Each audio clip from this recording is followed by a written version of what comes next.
আজকের আমার যে বিষয় নিয়ে আমি কথা বলবো আজকে, এই টপিকটা হলো তাদের জন্য যারা মোটামুটি একটা লেভেলে প্রোগ্রামিং আপনারা শিখে ফেলছেন, যে কোনো একটা ল্যাঙ্গুয়েজে, সি হোক, জাভা হোক, পাইথন হোক, বা দু একটা ফ্রেমওয়ার্ক আপনারা মোটামুটি বেসিকটা, খুব ডিপ লেভেলের না, বেসিকটা কমপ্লিট করে ফেলছেন।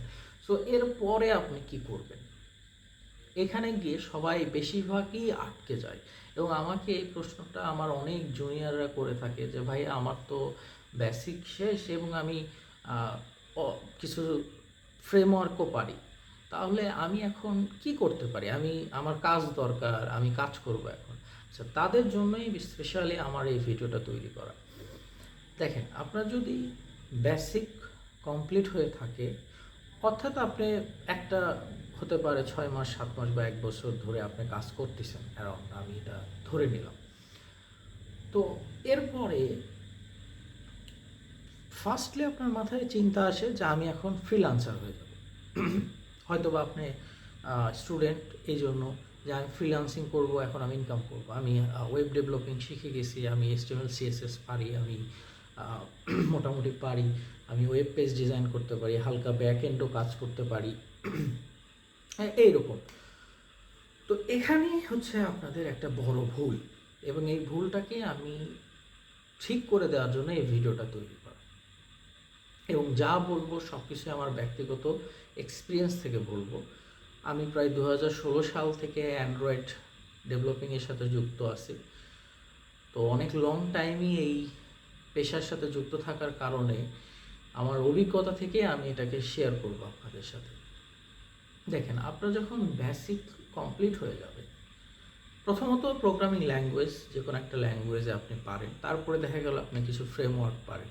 আচ্ছা, ফ্রেমওয়ার্কে আমরা একটু পরে আসি। আপনি basic HTML CSS JavaScript front end design করার জন্য শিখে ফেলছেন। এরপরে আপনার যেটা ফার্স্ট কাজ হবে সেটা হলো প্রজেক্টে কাজ করা, এবং সেটা পার্সোনাল প্রজেক্ট। যেমন আপনি গুগল করতে পারেন যে some simple HTML CSS JavaScript project example, সেখান থেকে আপনি দেখতে পারেন। যেমন হতে পারে যে ক্যালকুলেটর বানানো বা একটা ওয়েব পেজ ডিজাইন করা। এখানে ওটাকে নিয়ে তখন আপনি কী করবেন, নিজের মতো করে ওই প্রজেক্টটাকে বানানোর চেষ্টা করবেন। এভাবে প্রথম কাজ হচ্ছে আপনার শেখার পরে শিখতে শিখতেও কিন্তু আপনি প্রজেক্ট বানাবেন। আমি কিন্তু এটাকেও রেকমেন্ড করি যে আপনি যতটুকু শিখছেন ওইটার উপরই আগে আপনি ধরেন আপনি 7 দিন শিখলেন, এরপরে আমি যেটা রেকমেন্ড করি, এরপরে 4 দিন আপনি সময় দেন 7 দিন যেটা শিখছেন সেটাতে 4 দিনে কিছু একটা বানানোর জন্য। কিছু একটা বানাতে হবে, এটা হচ্ছে মেন বিষয়। আপনি জাস্ট শিখে পড়ে থাকলে না কোনো লাভ নাই। আগে আপনাকে আপনার স্কিলটাকে সত্যিকার অর্থে রিয়েল ওয়ার্ল্ডে নিয়ে আসতে হবে। আপনি যতক্ষণ পর্যন্ত ওই বইয়ের ভিতরে বা ইউটিউব ভিডিও দেখে দেখে শিখতেছেন কোর্স করে, ওইটা ততক্ষণ পর্যন্ত ফুটে না উঠবে না যতক্ষণ পর্যন্ত আপনি নিজে কোনো কিছু করতেছেন না। তো ফার্স্ট অফ অল আপনি প্রজেক্টে কাজ করা শুরু করেন, নিজের পার্সোনাল প্রজেক্ট, কারোর জন্য না। ওইদিকে আপনি এখনও যাওয়ার দরকার নেই, কারণ ওগুলো অনেক বড় জিনিস। আপনাকে আগে শিখতে হবে। আপনি জাস্ট বেসিক শিখে কিন্তু একজন সফটওয়্যার ইঞ্জিনিয়ার হয়ে যাননি, এটা মাথায় রাখবেন সব সময় যে আমি একটা সুন্দর ওয়েব পেজ ডিজাইন করতে পারি, আমি তো এখন ওয়েব ডেভেলপার হয়ে গেছি। নো, এটা কখনোই না। আপনাকে আপনি ব্যাক এন্ডও শিখে আসছেন, আপনি জাস্ট ধরেন কোনো কারো কোর্স করছেন বা ইউটিউব দেখে আপনি 6 মাস শিখলেন, শিখে আপনি আসছেন যে আমি এখন ওয়েবসাইট ডেভেলপ করতে পারি, যে কোনো ওয়েবসাইট। আমি জাস্ট একটা ওয়েবসাইট বানাতে বললে আপনি পারবেন না, এরকমই হবে। তো ওখানে আপনি পারবেন, কিন্তু তার জন্য আগে আপনাকে নিজেকে পার্সোনাল প্রজেক্টে কাজ করতে হবে। পার্সোনাল প্রজেক্টের দিকে অনেক ফোকাস করে, এবং এটা কিন্তু আপনার সিভির জন্যও অনেক ইম্পর্টেন্ট। আপনি যখন ফ্রেশিয়ার, আপনার কোনো ব্যাকগ্রাউন্ড নাই জবের, তখন আপনি কি দেখাবেন? তখন আপনাকে দেখাতে হবে আপনার পার্সোনাল প্রজেক্টটাই। এমনটা না যে কোন কোম্পানির জন্য আপনি প্রজেক্ট করছেন সেটা দেখাতে হবে, সেটা পরের বিষয়, সেটা অনেক পরের বিষয়। সো আপনি প্রথমে ছোট ছোট নিজস্ব প্রজেক্টে কাজ করা শুরু করেন। এই প্রজেক্টে কাজ করতে গেলে আপনি বিভিন্ন ধরনের সমস্যার সম্মুখীন হবেন, অনেক ইরোর আসবে, সেগুলোকে নিয়ে আপনি রিসার্চ করেন, ইরোরগুলোকে ঠিক করেন, ডিবাগ করেন।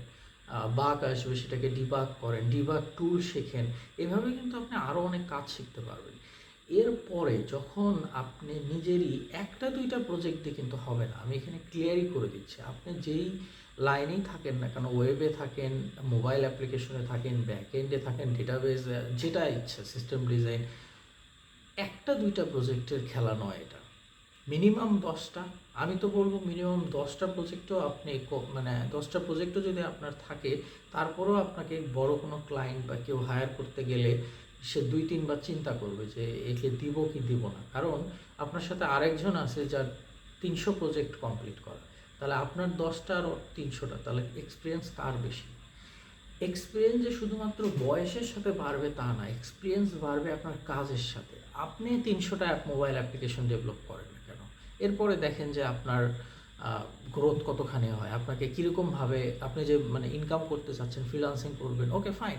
আপনি 300টা প্রজেক্ট আছে আপনার, আপনি একটা ক্লায়েন্টের সাথে গিয়ে কথা বলেন, দেখেন সে এমনিতেই আপনাকে নিয়ে নেবে, মানে আপনার এই প্রজেক্ট দেখি।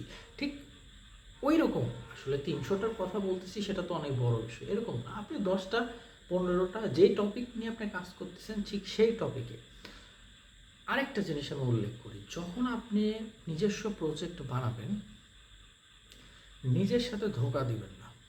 নিজের সাথে ধোঁকা বলতে আমি এখানে বোঝাচ্ছি কপি পেস্ট করাটাকে। আপনি প্রথমেই কপি পেস্ট করা শুরু করবেন না। কপি পেস্ট আমরাও করি, যে কোনো ডেভেলপার করে, যে কোনো সফটওয়্যার ইঞ্জিনিয়ার করে, কিন্তু আপনি এখন করবেন না, কারণ আপনি এখনও ওই লেভেলে পৌঁছাননি। আপনি ওই লেভেলে পৌঁছান, এরপরে দেখবেন যে আপনি আপনি জানেন, এখন আপনার লেখার তো দরকার নেই, যে জিনিস অলরেডি লেখা আছে কপি করলেই হয়ে যাচ্ছে, সেটা আপনি কেন লিখতে যাবেন? কিন্তু সেটা কিন্তু তখন, কিন্তু এখন আপনি অনেক নিচে আসছেন, আপনাকে সব কিছু টাইপ করে লিখে লিখেই বুঝতে হবে। এরপরে আপনি সিনিয়র হন, বুঝে যান, এরপরে আপনি কপি পেস্ট করেন, কোনো ব্যাপার না। কিন্তু পার্সোনাল প্রজেক্টে প্রথম দিকে আমি রেকমেন্ড করব যে আপনি কোনো কপি পেস্ট করবেন না। হ্যাঁ, আপনি 10টা 15টা প্রজেক্ট করে ফেলছেন, এরপরে আপনি কপি পেস্ট করতে পারেন। আচ্ছা, আরেকটা বিষয়, কপি পেস্টের জন্য আবার এইটা ভাবেন না যে আমি গুগল থেকে কোনো কিছুই নিতে পারবো না। না, আমি এটা আসলে বুঝাইনি। আমি কি বুঝাইছি সেটা আপনারা অলরেডি বুঝতে পারছেন। তাও একটু ক্লিয়ার করে দিই। সাপোজ আপনার কোনো ইরোর হয়েছে, সেই ইরোরটাকে ঠিক করতে হবে।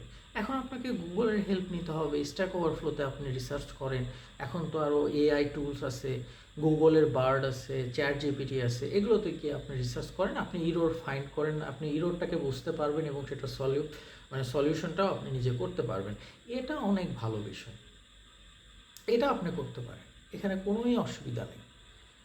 কিন্তু ডিরেক্টলি কপি পেস্ট করা শুরু করবেন না, কারণ আপনি সাপোজ একটা ক্যালকুলেটর বানাতে চাচ্ছেন, সেটার 1000টা কোড ইন্টারনেটে আছে, সেখান থেকে নিয়ে কিছু একটু রং টং চেঞ্জ করে বাস আপনার প্রজেক্ট হয়ে গেল। নো, এইভাবে কখনোই হবে না।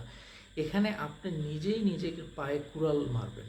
কখন? যখন আপনি অ্যাকচুয়াল প্রজেক্টে কাজ করতে যাবেন, দেখবেন যে আপনার সব মাথার উপর দিয়ে যাচ্ছে যে আমি তো এগুলো জীবনে দেখিনি, এগুলো কীরকম, এই প্রবলেম কী। একজন জুনিয়র ডেভেলপার আর সিনিয়র ডেভেলপারের ভিতরে আকাশ জমিন তফাৎ। মানে একজন জুনিয়র সফটওয়্যার ইঞ্জিনিয়ার আর একজন সিনিয়র সফটওয়্যার ইঞ্জিনিয়ার। একজন জুনিয়র সফটওয়্যার ইঞ্জিনিয়ার যদি 10 ঘন্টায় একটা কাজ করে ফেলতে পারে, একজন সিনিয়র সফটওয়্যার ডেভেলপার সেটা 2 ঘন্টায় করে ফেলবে। সিনিয়র, সে কাজ করতে করতে সে বোঝে, তাকে লিখতেও হবে না, সে জাস্ট আঙ্গুলতে দেখাই দেবে যে তুমি এখান থেকে এখানে অ্যাড করো, তাহলে ঠিক হয়ে যাবে। কিন্তু আপনি জুনিয়র, আপনার সারাদিন সময় লেগে যাবে।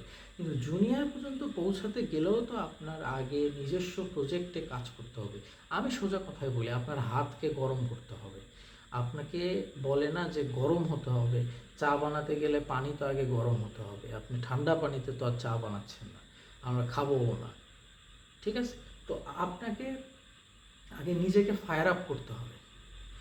যখন আপনি প্রজেক্ট করতে গেলেন, নিজের এক্সপিরিয়েন্স আছে, আপনি 10-12টা প্রজেক্ট করে ফেলছেন, যখন রিয়েল ওয়ার্ল্ডের প্রজেক্টে যাবেন বা ক্লায়েন্টের প্রজেক্টে যাবেন, দেখবেন যে একটা ইরোর, তখন আপনার মাথায় আসবে এরকম ইরোর তো আমি আগে পাইছি, এটা এইভাবে ঠিক করতে হয়, বা এই ফাংশন এখানে এইভাবে অ্যাড করতে হয়। সো এটা তখনই সম্ভব হবে যখন আপনি নিজের প্রজেক্টে কাজ করবেন। সো প্রোগ্রামিং ল্যাঙ্গুয়েজ এবং ফ্রেমওয়ার্ক কিছু শেখার পরে আপনার ফার্স্ট যেটা দায়িত্ব, সেটা হলো অবভিয়াসলি আপনি প্রজেক্টে ফোকাস করেন। টাকা অনেক আসবে, অনেক ক্লায়েন্ট আসবে, অনেক ফ্রিল্যান্সিং করতে পারবেন, আমি গ্যারান্টিতে বলতেছি, লক্ষ লক্ষ টাকাও ইনকাম করতে পারবেন, ঠিক ঠিক আছে, কিন্তু তার আগে মাস্ট বি নিজেকে তৈরি করে, নিজেকে প্রিপেয়ার করে। তো থ্যাংক ইউ আমার আজকের ভিডিওটা দেখার জন্য, এবং আমার ভিডিও ভালো লাগলে অবশ্যই চ্যানেলকে সাবস্ক্রাইব করবেন এবং আমার সাথেই থাকবেন, এবং আপনার কোনো রেকমেন্ডেড টপিক যদি থাকে কমেন্ট বক্সে আমাকে জানাবেন, আমি সেই টপিকের উপর অবশ্যই ভিডিও বানানোর চেষ্টা করব। Thank you.